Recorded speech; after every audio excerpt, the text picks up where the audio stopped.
Pues entramos en la recta final de nuestra serie de predicaciones. Hemos estado todo el verano avanzando en el libro, en la carta de Colosenses. Y este es el penúltimo mensaje que vamos a ver. Este es el penúltimo. El domingo que viene, si Dios lo permite, cerraremos esta serie de predicaciones que le hemos titulado La supremacía de Cristo. Y antes de comenzar, o comenzando ahora mismo, me gustaría que pudieras trasladarte conmigo al año 60 después de Cristo, ¿vale? Unos siglos atrás. Imagínate que tú y yo somos cristianos de una ciudad no llamada Cádiz, sino de una ciudad llamada Colosas. Así que tú vienes, te levantas tempranito, desayunas, te arreglas, te desplazas en coche, pagas tu parking y te sientas en una iglesia en la ciudad de Colosas. Sale el hermano a presidir, te dice que le encantan los himnos, te motiva con alegría, comparte de la palabra del Señor. Ese día estás contento porque hay caras nuevas, visitas, hermanos que hace tiempo que quizás no los ves, hay un tiempo precioso de alabanza, varios testimonios y después de una canción, después de reconocer a las personas que se han bautizado, después de despedir a un hermano que parte para seguir formándose, hay un hermano que levanta la mano y dice, yo quiero también compartir algo. Así que el pastor, antes de dar lugar a la predicación, dice, hermano Epafras, pasa por aquí. Y entonces Epafras sale aquí al frente y él abre una carta. Él abre una carta y dice, hermanos, no os lo vais a creer, pero esta carta me llegó hace 3 días por MRV y está firmada por el gran apóstol Pablo. La gente ya se pone un poco nerviosa porque, claro, no todos los días se recibe una carta de Pablo. Así que Epafras empieza a leer la carta y la gente empieza a fliparlo, permitidme esta expresión, y empieza a leer la epístola, la carta a los colosenses. Mientras Epafras está leyendo, haciendo lectura de Colosenses, porque lo que nosotros leemos, no te olvides que fue una carta que Pablo escribió a una iglesia en la ciudad de Colosas. Así que te imaginas lo que sintieron los hermanos cuando escucharon por primera vez la epístola a los colosenses. Mientras Pablo está leyendo y avanzando, en la lectura se habla de la supremacía de Cristo. Epafras también empieza a leer una parte donde se empieza a defender el Evangelio, porque en la ciudad había mucha gente que estaban levantando falso testimonio contra Cristo, contra la iglesia. Así que Pablo empieza a escribir y le da fuerte también a los maestros, a los herejes que están tratando de desestabilizar la obra del Señor en esa ciudad. Pero sigue avanzando la carta y Pablo les habla a los hermanos de que se acuerden de cómo era el vestido viejo que tenían antes de conocer a Cristo. Acuérdate cómo estabas vestido antes de conocer a Cristo. Y también les anima a que disfruten del nuevo vestido, de la nueva identidad que tienen en Cristo. No solamente les dice cómo eran ellos antes y después, sino que también Epafras empieza a leer y hay una parte de Pablo que les dice cómo tienen que comportarse dentro de la iglesia, cómo tienen que hacer las relaciones dentro de la congregación. Y el último pasito es cómo tienes que vivir tu cristianismo en tu casa, donde realmente las personas saben cómo eres, donde somos 100% nosotros. Así que Pablo termina dándole unos consejos a las mujeres, a los maridos, a los padres, a los hijos, a los siervos, a los amos, y entonces les dice, tenéis que comportaros de una manera digna que agrade al Señor. Así que Epafras ha resumido ahí, ha leído todo el consejo, pero antes de terminar la carta, todavía Pablo tiene un trocito de papiro. Todavía le queda un trozo de carta y, por cierto, le queda algo de tinta para poder mojar su pluma y escribir los últimos consejos antes de meter la carta en correo y mandarla a Colosas. Así que Pablo aprovecha ese espacio para dar los últimos consejos. Y he titulado este mensaje Los últimos consejos. Así he titulado esta predicación, Los últimos consejos. Pablo, antes de terminar la carta, aprovecha y manda los últimos consejos a la iglesia. Te invito a que vengas conmigo a Colosenses, capítulo 4, versículos del 1 al 6. El penúltimo mensaje de nuestra serie titulado Los últimos consejos, Colosenses, capítulo 4, versículos del 1 hasta el versículo 6. Dice así Colosenses capítulo 4, versículos del 1 al 6. Amos, haced lo que es justo y recto con vuestros siervos, sabiendo que también vosotros tenéis un amo en los cielos. Perseverad en la oración, velando en ella con acción de gracias, orando también al mismo tiempo por nosotros, para que el Señor nos abra puertas para la palabra, a fin de dar a conocer el misterio de Cristo, por el cual también estoy preso, para que lo manifieste como debo hablar. Andad sabiamente para con los de afuera, redimiendo el tiempo. Sea vuestra palabra siempre con gracia, sazonada con sal, para que sepáis cómo debéis responder a cada uno. Hoy, con la ayuda del Señor, me gustaría que viéramos los dos últimos consejos que Pablo, inspirado por el Espíritu Santo, les ofreció a un grupo de creyentes en el siglo I, en una ciudad llamada Colosas. Pero ¿sabes qué? Lo interesante es que esos últimos consejos que Pablo le dio a una iglesia en Colosas no es solo para los creyentes que estaban allí. Estos últimos consejos son para los creyentes del siglo I en Colosas y para los creyentes del siglo XXI en la ciudad de Cádiz. Estos últimos consejos eran para ellos, pero es también para nosotros y para los cristianos que vendrán en los próximos siglos. La palabra de Dios es para nosotros, el consejo de Dios es para ti y para mí. Tenemos que acercarnos a la Biblia sabiendo que ese consejo que Dios dio es también para nosotros ahora en nuestro presente. Así que yo te pido, por favor, que atesores en tu corazón dos perlas. Hoy vamos a ver dos puntos, dos consejos que Pablo le da a la iglesia en Colosa, dos consejos que el Señor nos va a dar a nosotros. Así que estos son dos perlas muy valiosas. Y si alguien tiene una perla, sabes que la perla hay que tenerla en un sitio bien guardada. No la guardas en cualquier lugar. No metes un anillo de oro en el cajón de la cocina. Lo guardamos todo en un sitio especial. Pues estos dos consejos quiero que los guardes de una manera muy especial en lo más profundo de tu corazón. El primer consejo lo he titulado Cuida tu vida espiritual. Cuida tu vida espiritual. Desde que Pablo se convirtió allí en el camino hacia Damasco, ¿os acordáis? Desde que Pablo se convirtió, él sabía que el cristianismo no lo podía vivir sin tener una vida de oración activa. No podía. Él no podía vivir el cristianismo sin contar con una vida de oración activa. Pablo muy pronto, él pudo experimentar cómo el cristianismo es un camino lleno de gozo, de amor, de esperanza, como le hemos dicho a los hermanos que se han bautizado. Él sabía que el cristianismo era una aventura impresionante, pero él, desde muy pronto, él supo que la cruz pesa y pesa demasiado. Él supo que para predicar en territorios hostiles no podía hacerlo si no tenía una buena vida espiritual. Mira, Pablo sabía que para orar, para amar y para perdonar a todos sus enemigos, que por cierto tuvo muchos, él sabía que eso era imposible. Él no podía hacer eso sin tener una buena vida espiritual. Así que el primer consejo es, cuida tu vida espiritual. Pablo, desde el minuto 1 del cristianismo, él supo que tenía que trabajar en su vida espiritual. Hoy día, en el siglo XXI, lo que se nos enseña, lo que se promueve, es que cuidemos nuestros cuerpos físicos. Entonces comemos lechuguita, salimos a correr, pasamos horas y horas en el gimnasio. Por cierto, la Biblia dice que el ejercicio de poco aprovecha.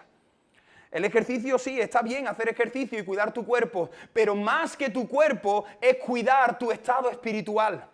Y hay mucha gente afanada por querer lucir unos espectaculares abdominales, hay gente que se pesa cada semana, pero hay gente que está descuidando su vida espiritual. ¿De qué te sirve bajar de peso cuando tu espíritu se está secando? He puesto aquí una frase que dice, jamás podremos vivir el cristianismo sin dedicar tiempo a la oración. Jamás podremos vivir el cristianismo sin dedicar tiempo a la oración. Estamos en los últimos consejos y Pablo le aconseja a la iglesia en Colosa y a la iglesia de Cádiz, dice en el versículo 2, si lo tienes ahí abierto, mira lo que dice. Perseverad, ¿en qué? Perseverad en la oración. La palabra perseverad en el original significa ser constante, permanecer. Eso es lo que significa perseverar en la oración. Ser constante, todos los días, permanecer en la oración. El último consejo que el gran apóstol Pablo nos da a nosotros es, hermano, persevera en la oración. Cuida tu vida espiritual. La vida espiritual no se cuida de domingo en domingo. Nadie se alimenta de domingo en domingo. Intenta comer hoy a las 2:30, intenta no comer hasta el domingo siguiente. De la misma manera, ningún creyente puede guardar su vida si solo estás viniendo aquí de domingo en domingo, si tu espiritualidad son 2 horas aquí sentado. Pablo sabía muy bien que la oración es una disciplina, y Pablo sabía que es una disciplina que nos cuesta mucho a los cristianos. No levantemos la mano, pero estoy prácticamente convencido que un gran porcentaje en esta sala nos cuesta tener una vida activa de oración. Antes de firmar, antes de enviar su carta, él quiere recordarnos que la oración es un área que todos tenemos que trabajar. Necesitamos, hermanos, tú y yo necesitamos ser constantes. Necesitamos perseverar en la oración. Y permíteme que te haga 2 preguntas para que tú puedas responder ahí en tu interior delante del Señor. La primera pregunta es, ¿cómo se encuentra tu vida de oración?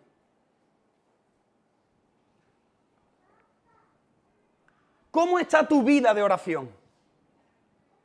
Respóndete a ti, ahí mismo, responde delante del Señor.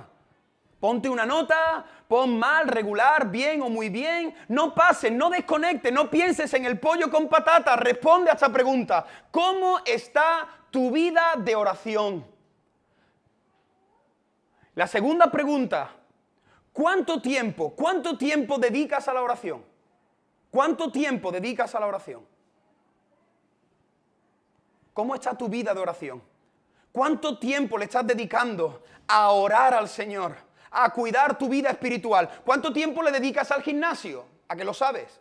¿Cuánto tiempo sales a correr? ¿Cuánto tiempo haces otras cosas? Pues lo mismo. ¿Cuánto tiempo dedicas a orar, a buscar la presencia del Señor? Hermanos, lo que voy a decir ahora lo digo de parte del Señor y es una exhortación para esta iglesia. Hoy, tristemente, muchos cristianos no tienen vidas de oración. Hay muchos cristianos aquí que no tenéis vidas de oración. No oráis. Gente que pasa día tras día y nuestra oración es la oración por los alimentos, la oración por la noche, que estoy luchando con el sueño. Eso no es tener una vida de oración. Padres aquí que no oran con sus hijos. ¿Desde cuándo no oras con tu hijo? Dilo. ¿Desde cuándo no oras con tu hijo? Tu hijo no necesita la Play, tu hijo necesita una oración. Tu hijo no necesita un bocadillo de jamón para el recreo. Tu hijo necesita saber que David mató a Goliat. Nuestros hijos no necesitan tener unos Nike. Nuestros hijos necesitan espiritualidad en casa. Y hay muchos padres que dejamos a nuestros hijos aquí 2 horas y creemos que en 2 horas se va a hacer el trabajo que tú y yo tenemos que hacer en casa. Matrimonios que no oran juntos. ¿Desde cuándo no oras con tu mujer? Con ella, no por ella, con ella. ¿Desde cuándo no oras con tu marido? Hay hermanos aquí que en un año que voy a hacer de pastor jamás habéis venido a un culto de oración. En un año hay personas aquí que jamás han venido un miércoles. Y no solo un miércoles, sino un martes y un jueves. Y una vigilia y un tiempo de oración. ¿Dónde estás, hermano? Y si no puedes venir, porque no puedes venir, pues entonces no pasa nada, hermano, tranquilo. Pero aquel que puede venir y no viene a buscar al Señor, la oración colectiva del pueblo de Dios, algo te está pasando, hermano. Y quizás el que está así está diciendo otra vez con lo mismo, hermano, te lo digo por amor a ti, hermano. Lo digo por amor a tu alma. ¿Qué gano yo humanamente exhortando? Nada. Pero es el Señor el que me ha exhortado a mí y me ha dicho, ahora ve y dilo a mi pueblo. Hay muchos domingos aquí que nadie ora, siempre oran los mismos.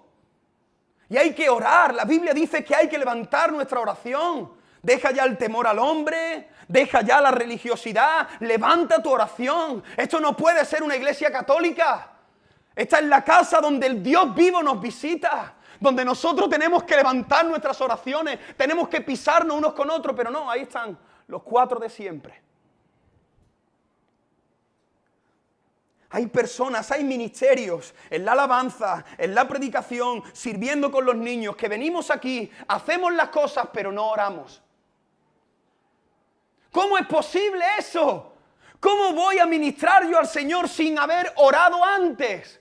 Hay un montón de personas que están sirviendo al Señor confiando en sus capacidades, confiando en sus dones, confiando en que tengo una voz impresionante, confiando en que yo en 10 minutos preparo una predicación, estás muerto, estás seco espiritualmente. Grupos de alabanza que vienen, afinan y tocan. Predicadores que vienen, abren la Biblia y predican.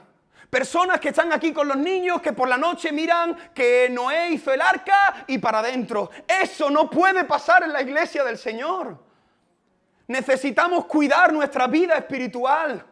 Personas que evangelizan, pero que no buscan al Señor. Personas que están en los ministerios, pero que ya confían. Se han vuelto profesionales evangélicos.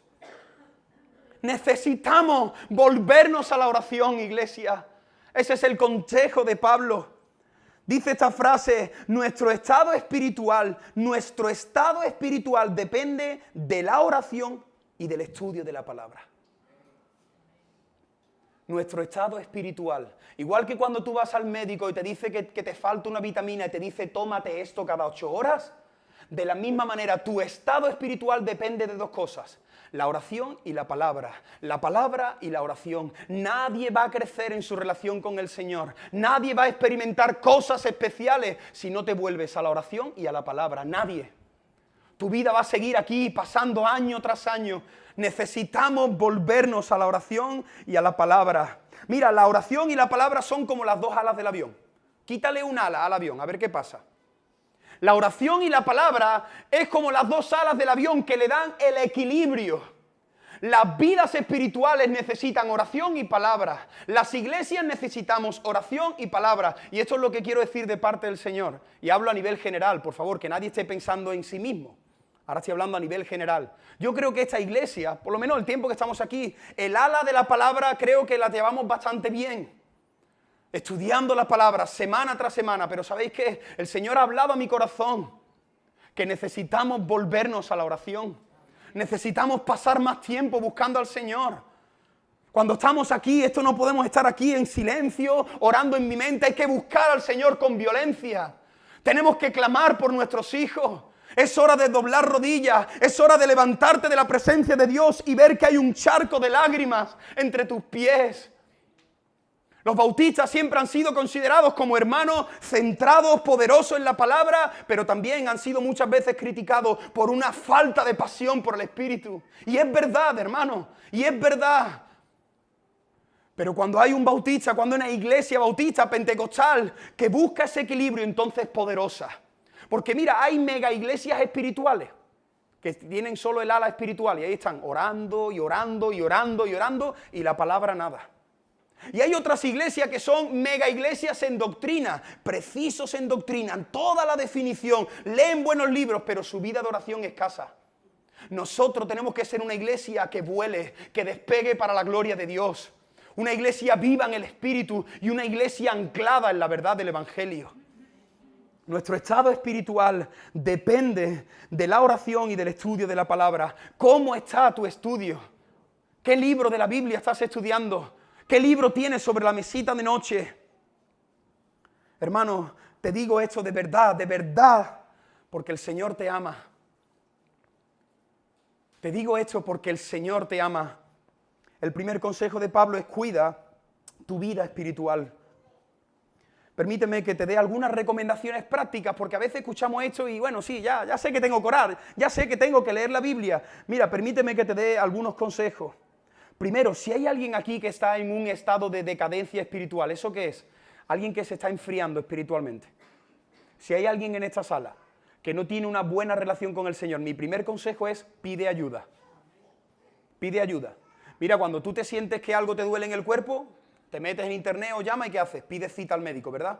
Si alguien aquí no está en su mejor momento con el Señor, pide ayuda. Pide ayuda. Sal ya de ese terreno.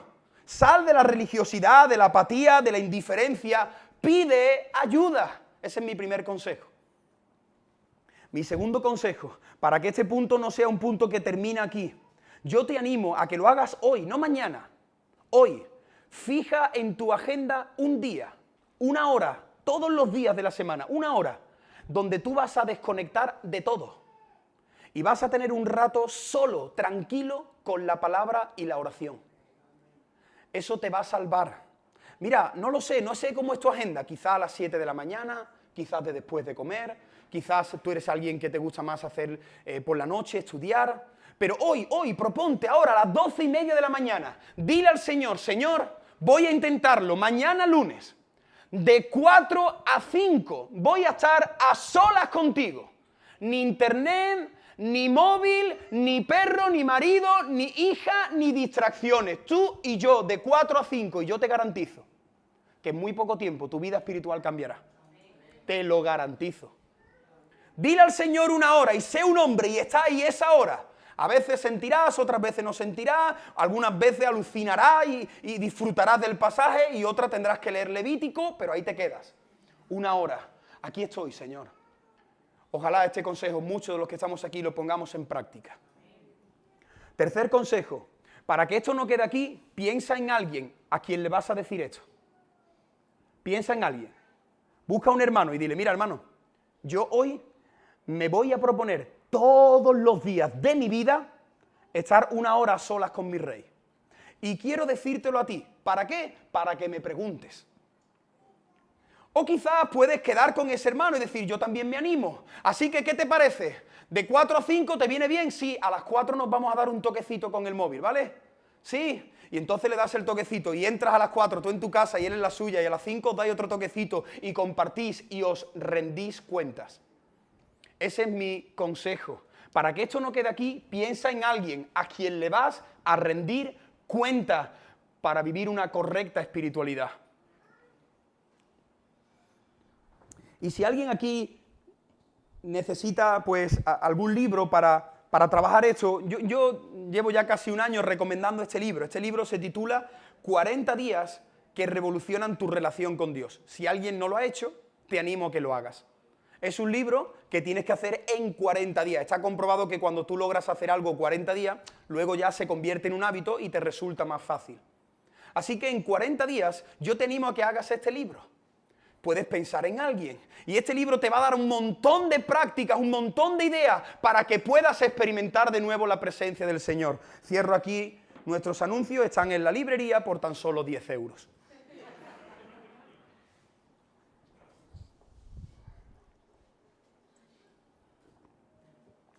Ahora, hermano, mira, no hay nadie que tenga una excusa para no crecer en su espiritualidad. Nadie. Pero nosotros somos expertos en poner excusas.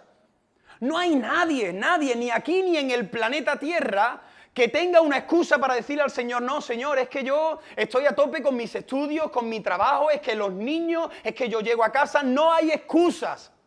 ¿Sabéis por qué? Aprovechando que veo aquí a muchos jóvenes. Porque decimos que no tenemos tiempo. Pero ¿cuánto le dedicamos a esto? Si tú pararas un poquito en Instagram, y ese ratito que estás publicando y buscando ahí la mejor frase y el mejor emoticono, ese ratito lo dedicaras a orar, tu vida en poco tiempo cambiaría. Uno de los pastores y predicadores que más admiro, John Piper, mira la frase que dice: las redes sociales servirán para demostrar cuando estemos delante del Señor que nuestra falta de oración no fue por falta de tiempo. Las redes sociales servirán para demostrar cuando estemos delante del Señor que nuestra falta de oración no fue por falta de tiempo. Nadie le podrá poner una excusa al Señor. Como ya hemos dicho, Pablo sabía muy bien que los cristianos necesitan la oración como los peces necesitan el mar. Tú sacas al pez fuera del mar y tiene ya su vida contada, segundos.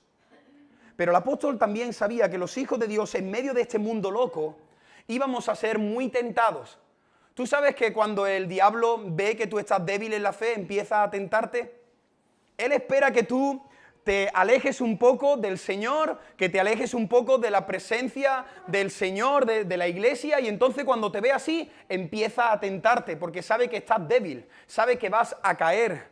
Así que el siguiente consejo con respecto a la oración dice en el versículo 2, dice, permaneced en la oración velando en ella, velando en ella. Lo primero te dice, sé constante, permanece, márcate un día y una hora, pero lo segundo te dice, vigila, vigila, permanece alerta. Es como aquel que le toca hacer un turno de guardia durante toda la noche. Si eres un vigilante de seguridad o si estás en el ejército, ahí estás toda la noche vigilando al enemigo.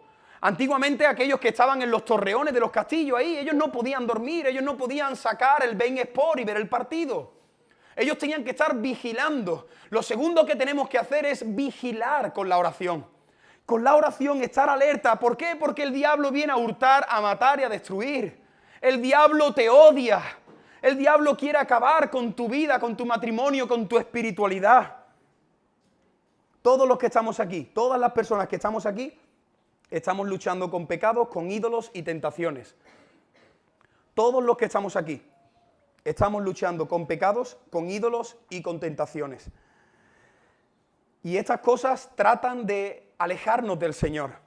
Estas cosas tratan de secar nuestra vida espiritual, las tentaciones, los ídolos, los pecados. Y Jesús lo sabía. Jesús sabía que aquí, mientras estemos a este lado de la eternidad, vamos a estar luchando con un montón de cosas. Por eso Él en Mateo 26, 41, ¿te acuerdas de este famoso versículo? ¿Qué les dijo a sus discípulos? Velad y orad para que no entréis en tentación. Velad y orad para que no entréis en tentación. El espíritu a la verdad está dispuesto, pero la carne es débil. Mira, si hay alguien en esta sala que tiene al Espíritu Santo, cuando tú estás escuchando esta parte de la predicación, todo lo que llevamos hasta aquí, tu espíritu dentro de ti te está diciendo, quiero eso, ¿verdad? Dentro de ti, el Espíritu Santo te está diciendo, hazlo, por favor, hazlo por ti, por mí, por todos tus compañeros y por mí primero, hazlo.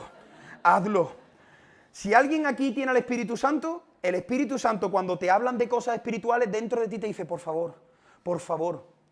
Pero dice la segunda parte del versículo, que la carne es débil.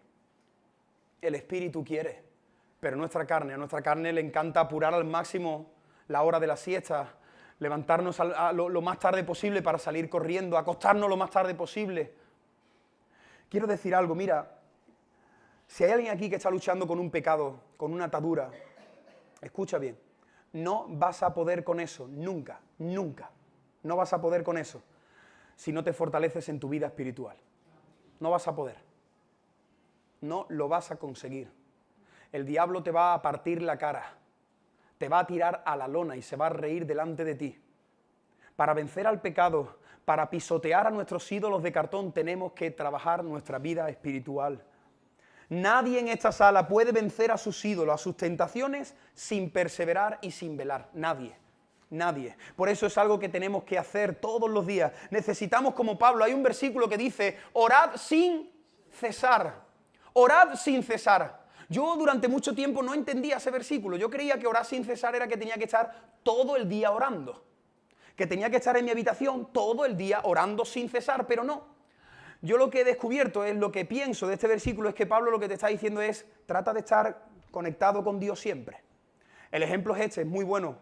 Yo estaba pensando esta semana en esto de orar sin cesar. Mira, aquellos que tenemos internet, que tenemos datos en el móvil, estamos conectados al internet las 24 horas. ¿A que sí? Pero cuando nos entra algún mensaje, en el momento que alguien te lo manda, te vibra el móvil. Estás conectado, no eres consciente que estás conectado, pero en un momento, entra. Eso es orar sin cesar, es estar conectado las 24 horas y que cuando pasa algo en tu interior vibre. ¿Os dais cuenta? No es estar de rodillas, no es estar en una habitación oscura, es estar 24 horas conectado con el Señor. Voy en el autobús conectado con el Señor, voy paseando a recoger a los niños, voy conectado con el Señor. Mi hijo me dice algo, voy conectado con el Señor. ¿Lo entendéis? Estoy haciendo la compra y estoy conectado con el Señor. Veo una necesidad y estoy conectado, orando, intercediendo. Eso es orar sin cesar. Practícalo. Tu cristianismo va a cambiar, se va a revolucionar. La tercera característica, Pablo te dice, persevera en la oración, vela, vigila. Como no vigile, estás perdido. La tentación, el ídolo va a poder contigo. Lo tercero dice en el versículo 2, hacedlo con acción de gracias. Acción de gracia. Y esto a mí, tengo que decir que es lo que más me sorprende de este texto. ¿Cómo es posible que el hombre que está atado de pies y manos en una cárcel romana esté diciendo que tengamos acción de gracia? ¿Cómo es posible? ¿Cómo es posible que Pablo, al que le han quitado todo, esté diciendo que oremos dando gracias al Señor por todo y en todo? Pero Pablo, ¿cómo lo haces? Pablo, ¿cómo eres? Eres increíble y en medio de esta situación no sé cómo lo haces para dar gracias. Yo estaría quejándome, yo estaría suspirando, yo estaría maldiciendo el día de mi nacimiento, pero tú estás ahí en tu celda dando gracias al Señor. ¿Sabes por qué Pablo puede dar gracias en medio de su celda? Porque él ha tatuado en su corazón la frase de esta serie. Él ha tatuado: Cristo más nada es igual a todo. Él no la tiene en el móvil. Él no la comparte por las redes, él la tiene sellada en su corazón. Él está ahí en la cárcel, él le han quitado un montón de cosas, pero tiene a Cristo como compañero. Así que él está descubriendo la supremacía de Cristo sobre todas las cosas. Él está viendo que Cristo es fiel, es misericordioso. Él le da gracias al Señor por todo lo que tiene y también por todo lo que no tiene. He puesto esta frase en medio de la situación que estás atravesando. Practica el agradecimiento a Dios. Hay gente aquí que estáis sufriendo. Sé de muchos de los que estáis aquí que estáis pasando dificultades, pruebas. ¿Sabes qué os animo que hagáis? Que le deis gracias al Señor. Dale gracias, empieza a cambiar eso. Empieza a cambiar tu vocabulario, empieza a cambiar. Cuando tú empiezas a agradecer, tu actitud cambia. Y Moisés, ¿pero por qué le doy gracias si es que ahora mismo no sé por qué darle gracias? Tienes 1.000.000 de cosas para dar gracias. Primero porque Dios te ha elegido, te ha buscado, te ha llamado, te ha salvado. Y ahí te puedes quedar un rato. Tú puedes sentarte y darle gracias al Señor porque tienes una Biblia en tu mano, la palabra de Dios que te guía como una antorcha en medio de la oscuridad. Tú puedes darle gracias al Señor porque no estás solo, tienes una familia en la fe. Puedes darle gracias al Señor porque le verás cara a cara cuando la muerte te robe el aliento. Tú puedes darle gracias al Señor porque tu nombre está escrito en el libro de la vida. Tú puedes darle gracias al Señor porque dentro de tu pecho ha metido al Espíritu Santo. Así que en medio de la situación, de verdad, te aconsejo que empieces a ser agradecido. Empieza a darle gracias al Señor. El agradecimiento te libera del temor. El agradecimiento te saca de la ansiedad. El agradecimiento te quita la preocupación. Dale gracias al Señor. En tu tiempo de oración, aparta un ratito para dar gracias. Al principio, en la mitad, al final, pero que tu oración nunca termine sin tener unos minutos de agradecimiento. Y te garantizo que tu actitud ante la prueba cambiará. Y en último lugar, con respecto a este primer consejo de la oración, Pablo en aquella época yo creo que los creyentes creían que Pablo era un superhéroe, era alguien de los X-Men. A veces admiramos mucho a las personas y podemos incluso llegar a ponerlas en un sitio muy elevado. Pues yo creo que muchos creyentes hacían eso con Pablo, ¿no? Porque Pablo escribió 13 epístolas de todo el Nuevo Testamento. Pablo predicó en todo el mundo conocido en aquella época. Así que yo creo que la gente pensaba que Pablo tenía poderes. Pablo era el gran apóstol. Pablo no era un cualquiera. Pero ¿sabes lo que dice para terminar este primer consejo? Pablo, aquel que parece un superhéroe, mira lo que dice en el versículo 3. Orando también al mismo tiempo por nosotros. ¿Cómo, Pablo? Pero si tú pareces un superhéroe, ¿cómo vas a pedir oración por ti? ¿Te has dado cuenta que Pablo pide oración por él mismo? Dice, por favor, hermanos de Colosas, orad por nosotros. Nosotros es él y todo su compañero, todos los que formaban parte de su equipo ministerial, que con eso terminaremos el domingo que viene. Veremos todos los compañeros que sirvieron junto con Pablo. Pablo está pidiendo oración para que la obra de Dios continúe avanzando. Dice, orad por nosotros para que el Señor nos abra puertas para la palabra. Por cierto, no sé si te estás dando cuenta, pero por la misericordia del Señor, el Señor nos está abriendo puertas a esta humilde iglesia. Estamos pudiendo bendecir otras ciudades, otras personas.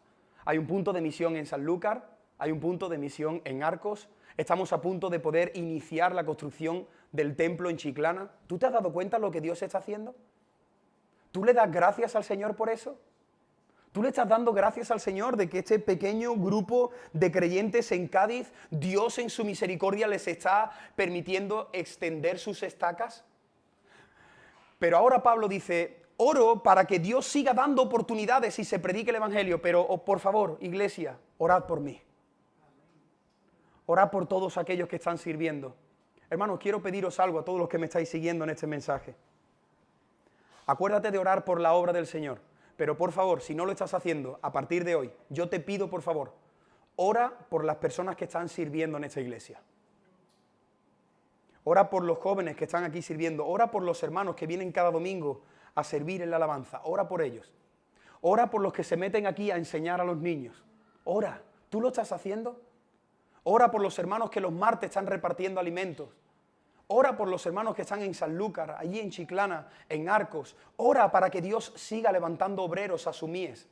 La Biblia dice, la mies es mucha y los obreros pocos. Necesitamos orar para que el Señor mande obreros. Y esto que voy a decir ahora a continuación no lo he dicho nunca en mi vida, pero quiero pedirle al Señor también que me ayude a poder expresar los próximos minutos de esta predicación. Hermanos, os pido a todos los que me estáis escuchando que oréis por mí. Si lo haces, yo te estoy tremendamente agradecido, y si no lo haces, te lo pido por favor. Mira, antes que aumentarnos el sueldo, antes que estar pensando en que cojamos 1 o 2 semanas de vacaciones, yo pido a esta iglesia que nos cubráis en oración. Os lo pido, por favor. Antes que hacerme un regalo físico, que está muy bien, antes que eso, ora por mí. Hay un ministerio, se llama Coalición por el Evangelio, y este ministerio ha ofrecido información sobre el ministerio pastoral. Así que quiero informarte de algunas estadísticas sobre el ministerio pastoral. El 97% de los pastores, 97% de los pastores han sido traicionados, acusados o heridos. Entre ese 97% tengo que decir que yo me encuentro ahí. El 70% de los pastores luchan con la depresión y con la ansiedad. Tengo que decir que entre ese 70% yo también he pasado por ahí. En el mundo aproximadamente 1.500 pastores abandonan el ministerio cada mes. Solo 1 de cada 10 pastores podrán jubilarse dignamente como pastor. El 80% de los pastores viven con desánimo por el ministerio. El 94% de las familias pastorales, 94% de las familias pastorales son azotadas por las presiones ministeriales. El 78% de los pastores no tienen amigos íntimos. Tengo que decir que gracias al Señor no estoy dentro de ese grupo. El 90% de los pastores trabajan de 55 a 75 horas por semana. También estoy dentro de ese grupo. La principal causa de muerte de los pastores son los infartos.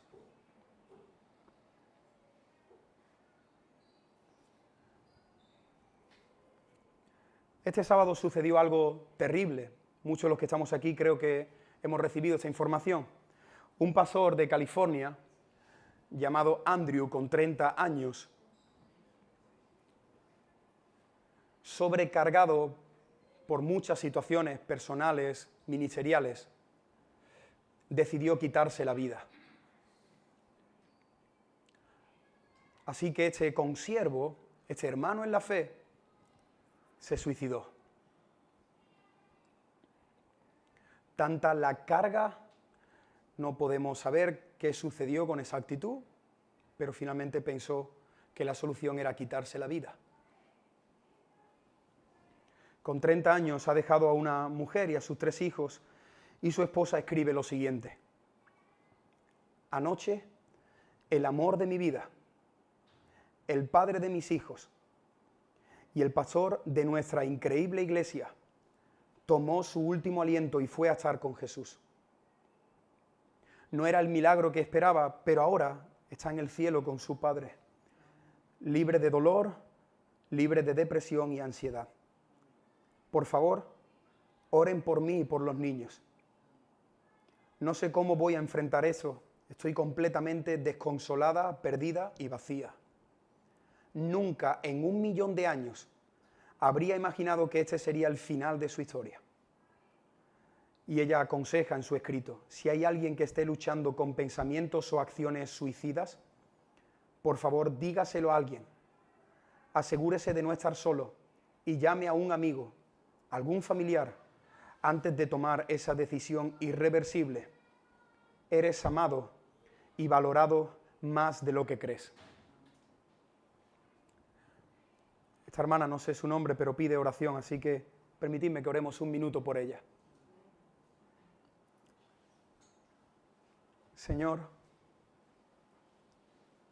te pedimos por esta familia, Señor. Especialmente por esta madre que tiene que seguir tirando del carro con tu ayuda y cuidar a estos 3 hijos, Señor. Llena el vacío que ha dejado su esposo en ella. Sé tú suficiente para ella. Ayúdale a llorar sobre la almohada de la soberanía. Ayúdale a descansar en ti. Sé tú ahora su esposo, su compañero. Acompáñala a ella. Dale fortaleza para que siga predicando a Cristo, Señor. Para que ella sea un testimonio, Señor, en medio de esta situación. La cubrimos con nuestra oración desde el otro lado del mundo, Señor. Bendice a nuestra hermana. Bendice a esos niños, Señor, que crecerán sin la figura de un padre. Pero dice tu palabra que aunque tu padre y tu madre te abandonen, con todo el Señor nos recogerá. Así que llena el vacío también en el corazón de estos niños y consuela a nuestros hermanos en California que están sufriendo por la pérdida de su pastor, Señor. Te lo pedimos en el nombre de Jesús. Amén. He estado durante 3 días pensando y estoy ahora mismo pensando si decir algo o no decirlo, pero quiero abrir mi corazón con vosotros. Esto es quizá una de las cosas más íntimas que tengo en mi corazón y bueno, creo que estoy delante de mi familia y espero también, si hago esto es para que el Señor también pueda utilizar sobre todo esta parte con líderes, con pastores que puedan escuchar esta predicación por las redes sociales.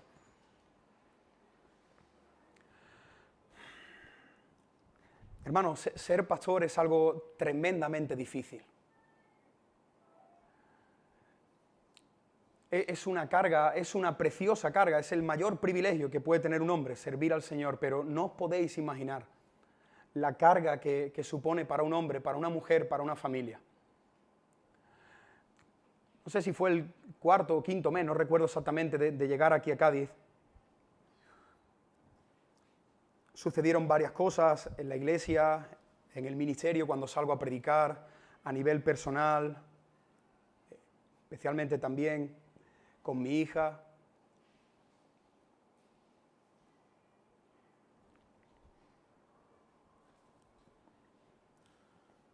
Y una mañana, estando ahí en el despacho, yo tenía tanta carga, tantos temores, que hermanos, el mismísimo diablo me puso una escena que yo la vi detalladamente.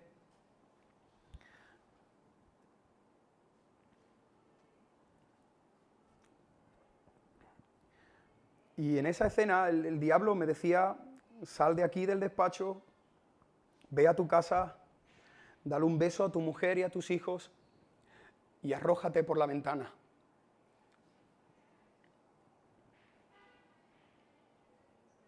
Me asusté muchísimo.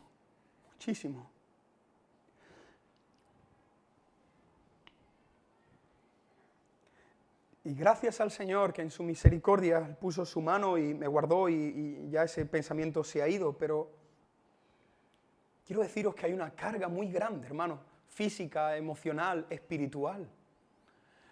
Y lo bueno es que pude llegar a mi casa y lo primero que hice fue expresarle esto a Ángela. Digo, Ángela, esto me acaba de suceder, y a continuación, después de hablar con ella, de tener un momento de oración, llamé a un pastor que es como, bueno, es mi mentor, y le conté absolutamente todo, y a los 2 días él se desplazó y estuvimos todo el día hablando sobre esto, orando, buscando al Señor. Así que, hermano, yo os pido que oréis por nuestras vidas. Ora por mí, ora por tu pastor. Yo sé que somos imperfectos y que puedes sacar una lista de cosas que hemos hecho mal en este primer año, lo sé, pero ora por nosotros, por favor. Ora por nuestro matrimonio, ora por nuestros hijos, porque nosotros tenemos las mismas luchas que tú, pero además es que yo llevo tu lucha, tu carga, la situación de tu casa, me carga saber que tu hijo está lejos del Señor. Entonces es muy difícil. Aparte, sabéis que yo salgo a predicar y cuando salgo a predicar escucho historias, hermano, que durante una semana me llevo con la mente visualizando a esa chica desconsolada que lloraba diciendo cómo su padre abusó de ella, y eso carga el corazón de un hombre. Así que yo os pido que oréis. Pablo lo pide, orad por nosotros. Iglesia, orad por nosotros. ¿Y cómo puedo orar? Pues mirad, este ministerio ha sacado algunos puntos de cómo hay que orar específicamente. Ora para que Dios dé sabiduría a tu pastor, sabiduría. Es muy difícil, hermano, esto no es estudiar una carrera y luego la ejerces. Necesitas sabiduría de lo alto. Esa es la oración que yo más he repetido este año. Señor, dame sabiduría. Sabiduría para llevar bien a tu pueblo. Ora por protección. Le haré daño al pastor y entonces las ovejas se dispersarán. Ora por protección por nuestras vidas. Orad por nuestra familia como nosotros tratamos de hacerlo por la vuestra, hermano. Por favor, ora por nuestra familia. Ora por el desánimo, que por cierto es algo con lo que los pastores tenemos que luchar constantemente. Estamos subidos en una montaña rusa. Que viene mucha gente contento, que no viene nadie desanimado, que las cosas salen bien, animado, que las cosas salen mal, desanimado. Ora por el desánimo. Ora por nuestras tentaciones. Tenemos tentaciones, muchas tentaciones. Muchas tentaciones. Algún día podré también compartir muchas de las tentaciones que el diablo siempre está poniendo delante de mi vida. Ora por nuestra salud física y emocional.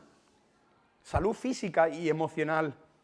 Ora para que en esta iglesia se predique el Evangelio. Hay pastores que tienen miedo de predicar el Evangelio por las consecuencias. Ora, hermano, por mí, para que yo no tenga temor al hombre, para que aquí podamos decir, así dice el Señor. Ora por mi vida espiritual, ora. Ora por mi vida espiritual. Señor, que Él tenga buenos tiempos contigo, Señor, que no esté ahí enredado en muchas cosas y te abandone a ti. Ora por los ataques del diablo. Y por último, ora por discernimiento para el ministerio, que el Señor sea el que nos diga, Moisés, por aquí y por allí, dile a mi pueblo esto, discernimiento para no estar en mil cosas. Necesitamos estar haciendo lo que Dios quiere que hagamos. Amén. Este es el primer consejo, el segundo es muy, muy breve. El primer consejo, hermano, cuidemos nuestra vida espiritual. Cuidemos unos de otros. Cuida de mí, yo voy a tratar de cuidar de ti, pero cuidemos juntos unos de otros. El segundo consejo que Pablo le ofrece a la iglesia es cuida tu testimonio. Cuida tu testimonio. Dice el versículo 5, andad sabiamente para con los de fuera. Andad sabiamente. Pablo, antes de terminar, quería recordarle a todos los hermanos de la iglesia en Colosa que ellos eran la luz, ellos eran la sal. Ellos tenían que mostrar con sus vidas que realmente algo estaba sucediendo los domingos por la mañana en aquel lugar de Colosas. Nosotros tenemos que demostrar a Cristo con nuestras vidas, en nuestro ejemplo, nuestro testimonio. Ya te dije que esta serie no te sirve de nada si no la pones en práctica, hermano. Has perdido 3 meses de verano si no pones en práctica la palabra del Señor. He puesto esta frase que dice, las personas necesitan ver el poder del Evangelio en nuestras vidas. Ayer en la playa yo compartí de que el Evangelio tiene poder y la gente lo escucha y dice, sí, eso te lo creerás tú, o no me lo creo, o sí me lo creo. Pero la gente necesita ver esa frase encarnada en mi vida. ¿Lo entendéis? Cuando yo me pongo en la playa y predico que el Evangelio tiene poder, eso tiene sentido cuando mi vida demuestra que tiene poder. Así que tu vida tiene que demostrar que el Evangelio tiene poder. Como dijimos ayer, Él te ha reconciliado con Dios, Él te está ayudando en tu depresión, en tu ansiedad, Él está haciéndote relacionarte con personas a las que odiabas. Ese es el poder del Evangelio y eso la gente lo tiene que ver. Gran parte de mi familia, la gran mayoría no es cristiana, pero ellos ven que lo que yo estoy diciendo se ve en nuestras vidas, se ve en nuestro matrimonio, se ve en nuestra familia, se intenta que se vea. De nada sirve hablar del Evangelio cuando nuestras vidas lo contradicen, por cierto. No sé si esto es 100% correcto, pero mirad, si hay alguien aquí que está viviendo en desorden, si hay alguien aquí que está pecando constantemente, arrepiéntete, vuelve al Señor, pero en ese momento no hables del Señor. Porque es que tu testimonio está tirando por tierra el nombre de Cristo. ¿Tú te imaginas? Ahí en la discoteca, medio borracho, a ver si viene un domingo conmigo a la iglesia. ¿Tú te imaginas? Pablo le dice en cierta ocasión a los judíos, por causa de vosotros, el nombre de Cristo, el nombre de Dios está siendo blasfemado. ¿Cómo hablas tú del poder del Evangelio cuando tu vida lo está negando? Eso hace más daño al nombre del Señor. Así que no te quedes ahí, cuida tu vida espiritual, pide ayuda, sal de ahí, pero mientras estés así, no hables de Cristo, estás hablando de Cristo y tu vida está negando a Cristo. ¿Lo entiendes? Si tú estás practicando el pecado, ¿cómo vas a estar hablando de aquel que cambia y te ayuda a dejar el pecado? Hay tiempo donde hay que guardar silencio y decir, Señor, mejor ahora guardo silencio porque mi vida no está respaldando mi mensaje. Si yo estuviera practicando un pecado, ¿qué hago yo aquí predicando? ¿Qué sentido tiene que mi mujer esté ahí sentada diciendo qué sinvergüenza eres? Qué bien habla, pero eres un sinvergüenza. ¿De qué vale esa predicación? Así que las personas necesitan ver al Evangelio en tu vida. Está muy bien que realicemos actividades evangelísticas, que hagamos cosas para que las personas conozcan, pero mira, mi opinión personal es que el mejor evangelismo es tu vida. El mejor evangelismo no es un concierto en la calle, no es hacer una actividad en el parque, todo eso hay que hacerlo, pero el mejor evangelio está en tu vida. Pablo dice, vosotros sois cartas escritas, leídas y conocidas por los hombres. Vosotros sois cartas escritas, leídas y conocidas por los hombres. La gente, cuando te ve un día y otro día y otro día, cuando estás ahí jugando a fútbol, cuando das una patada y pides perdón, cuando gritas y luego te disculpas, ahí es donde demostramos el poder del Evangelio. Así que ahora tenemos que salir 100 personas y predicar a Cristo con nuestras vidas. Muchas veces cuando termino una predicación, pongo mi mano sobre la predicación y digo esta frase, Señor, te pido que mi vida sea mi mejor predicación. Muchas veces hago esa oración. Termino y digo, ¡guau! ¡Qué bien, Señor! ¿Cómo me ha quedado? ¿Cómo me has ayudado? Impresionante. Esta predicación, Señor, sé que la vas a utilizar, pero en ese momento digo, espérate. Señor, que mi vida sea mejor que esta predicación. Que nuestras vidas sea nuestra mejor predicación.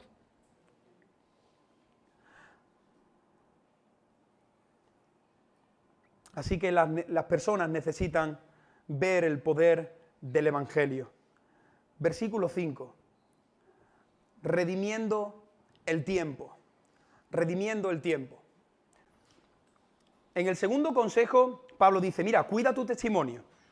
Anda bien hacia afuera, que tu vida respalde tu mensaje, lo que crees. Pero en segundo lugar dice, redimiendo bien el tiempo. Esta palabra redimiendo significa no malgastando, aprovechando, invirtiendo bien el tiempo. Pero es que esta imagen va a ayudarnos a terminar bien este mensaje. Pablo dice, cuida tu testimonio, cuida tu vida, que tu vida refleje realmente el mensaje del Evangelio. Y en segundo lugar dice, redime el tiempo. Y estaba diciendo que redimir el tiempo significa no malgastar el tiempo, aprovechar el tiempo, invertir bien el tiempo. Algunas preguntas, ¿qué estás haciendo tú con tu tiempo? ¿En qué estás empleando tú tu tiempo? ¿Qué estás haciendo tú con los recursos, con los dones, con los talentos que Dios te ha dado? ¿Qué estás haciendo tú con todo eso? Piensa un momento en esta pregunta, por favor. ¿Tú qué haces con tu tiempo? La Biblia dice redimiendo bien el tiempo, aprovechando bien el tiempo. Desde que te levantas hasta que te acuestas, ¿en qué empleas tu tiempo? Y la Biblia dice que todo tiene su tiempo, así que hay tiempo para todo. Dios nos ha dejado tiempo para todo, para que puedas ver una serie y puedas ver un capítulo, no 8 el mismo día, puedes ver un capitulito, puedes ir a la playa, puedes dormir la siesta un ratito, no toda la tarde, puedes hacer deporte, no todo el día, ¿me entendéis? Hay que buscar siempre ese equilibrio. Y Pablo dice, mira, tenéis que cuidar vuestro testimonio y parte de cuidar tu testimonio es administrando bien tu tiempo, administrando bien los recursos que Dios te ha dado. Todos los que estamos aquí tenemos dones y talentos. Así que esos dones y esos talentos, no te preocupes. ¿Sí? Todos los dones y los talentos que el Señor nos ha dado, nosotros tenemos que entregarlo en sus manos. Así que, ¿qué estás haciendo tú con tus dones, con tus talentos? ¿Tú estás sirviendo al Señor? Yo te animo a que sirvas a Dios, a que desgastes tu vida, a que inviertas toda tu vida sirviendo al Señor. La iglesia está creciendo para la gloria de Dios, pero necesitamos ayuda, hermano. Necesitamos que tú parte de tu tiempo puedas emplearlo también en la obra del Señor. Ah, mira. Gracias, Miriam. Esta es la palabra que utiliza Pablo, redimiendo bien el tiempo. Quiero que mientras visualizas este reloj de arena, pienses precisamente en tu tiempo. Nosotros en el siglo XXI utilizamos el reloj que va hacia adelante, ¿no? Y hacemos planes hacia adelante, pero realmente no es así. En el momento que nosotros nacemos, empieza nuestra cuenta atrás. Así que la pregunta que quiero hacerte a ti es, ¿qué estás haciendo con tu tiempo? ¿Qué edad tienes? ¿Qué tiempo tienes? Y con tu tiempo, ¿qué estás haciendo para el Señor? Piensa en esto, porque mira, cuando tú estés delante del Señor, te garantizo que el Señor te va a pedir cuentas de lo que tú has hecho con tu tiempo. Te he dejado 50, 70, 80 años en la tierra. ¿Qué has hecho con tu tiempo? Y aquí, hermano, que gracias al Señor tenéis mucho tiempo. Hay algunos que estáis jubilados, pero que estéis jubilados no significa que no podéis servir al Señor, al contrario, tenéis más tiempo para servir al Señor. Una de las personas que yo más admiro fue el pastor Antonio Gómez. Muchos de vosotros lo conocéis, ¿verdad? Antonio Gómez, cuando lo jubilaron, él vino a nuestra iglesia a predicar y dijo: estoy jubilado, pero no penséis que me voy a jubilar del Señor. Yo voy a morir con las botas puestas. Y ahí hasta el último día estuvo llamando, visitando, sirviendo al Señor y a la iglesia. Así que, hermano, ¿qué estás haciendo con tu tiempo? Tienes que cuidar tu testimonio, tienes que servir al Señor, porque el tiempo, como tú sabes, pasa y pasa muy rápido. Así que aprovecha bien el tiempo. Y Pablo termina diciendo: sea vuestra palabra siempre con gracia, sazonada con sal. Cuida tu testimonio, cuida tu tiempo y por último cuida tu manera de hablar, tu manera de relacionarte con la gente. En medio de una sociedad que está completamente depravada, yo creo que todos hemos formado parte de ese momento donde sacan un vídeo obsceno, donde la gente se está riendo de un chiste verde, donde la gente empieza a hablar y empiezan a decir un montón de palabrotas. ¿Sabes qué dice el Señor? Ahí marca la diferencia, por medio de tu manera de hablar. Porque la Biblia dice que de la abundancia del corazón, ¿qué? Habla la boca. De la abundancia del corazón habla la boca. Yo he puesto aquí que nuestra manera de hablar refleja el tipo de personas que somos. Nuestra manera de hablar refleja también el primer punto, cómo está nuestra espiritualidad. Porque nadie puede hablar de algo que no tiene. Las personas hablamos de lo que está lleno en nuestro corazón. Así que cuando yo me acerco a una persona y paso un par de horas con esa persona, me di cuenta que en las 2 horas me está hablando de la serie. O en 2 horas me está hablando del dinero y del trabajo. O en 2 horas me está hablando del deporte. O en 2 horas, y yo digo, pero esta persona, qué difícil es hablar del Señor con él. Porque algo que no está en el corazón no va a salir de los labios. Lo que no está en el corazón no sale de los labios. Así que yo te pregunto, ¿de qué estás hablando? ¿De qué hablas tú?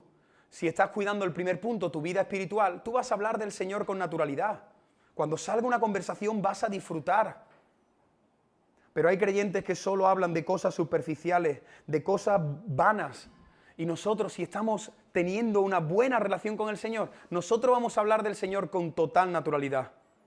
Permíteme que te resuma lo que hemos visto en este día. Pablo está terminando su carta y nos ha ofrecido 2 grandes consejos.